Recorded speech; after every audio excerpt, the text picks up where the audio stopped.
Nancy is a guard's daughter. One day she was working on Skarloey with some polish and a rag.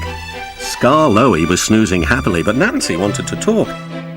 "Wake up, lazy bones! Your brass is filthy. Aren't you ashamed?" "No," yawned Skarloey. "You're just an old fusspot." And Skarloey closed his eyes. He was thinking about his friend Rheneas and all the good times they had shared together before Rheneas went away to be mended.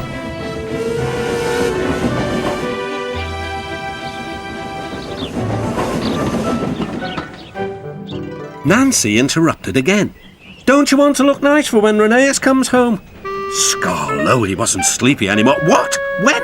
"Soon, Daddy told me. I'm going now," she said. "Nancy, stop! Do I really look nice? Please, polish me again." "Now who's an old fusspot?" laughed Nancy, and set to work once more. Duncan was jealous. "Aren't you going to polish me too?" "Sorry, not today. I'm going now. I'm helping the refreshment lady this afternoon."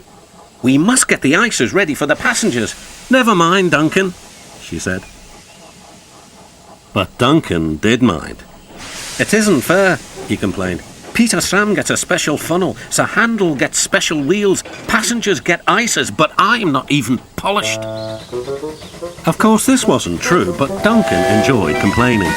He became sulkier still.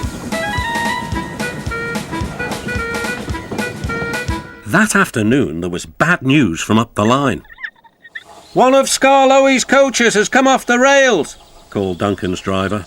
"We'll have to take the workmen there right away." "All this extra work," grumbled Duncan. "It wears an engine out.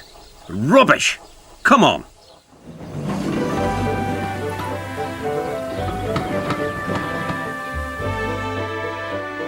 The derailed coach was in the middle of Skarloey's train, so he had gone on to the top station with his front coaches. Duncan shunted the works train into the sidings and left the workmen to sort out the mess. Then he brought the passengers and the rear coaches home. He sulked all the way. "I get no rest, I get no rest," he muttered. Duncan made the journey very difficult. He was short of steam, so his driver waited a while in the hope of raising more.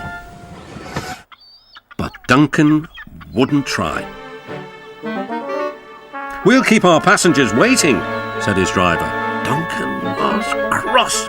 "You always think about the passengers and never about me."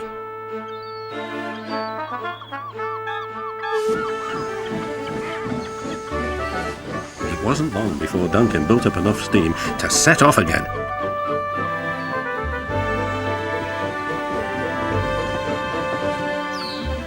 But he was still very grumpy and cross. "I'm overworked and I won't stand it." At last they reached the viaduct near the station. "Come on, Duncan," cajoled his driver. "One more effort and you'll have a rest and a drink at the station." Then Duncan was very rude. "Keep your old station. I'm staying here." And he did too. Skarloey had to haul Duncan and his train all the way to the platform.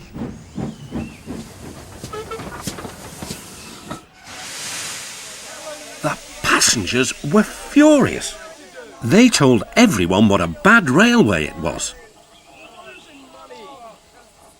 That night, the fat controller spoke to Duncan. "No passengers means no polish." "No polish means no passengers," Duncan muttered to himself. "He still has a lot to learn, doesn't he?"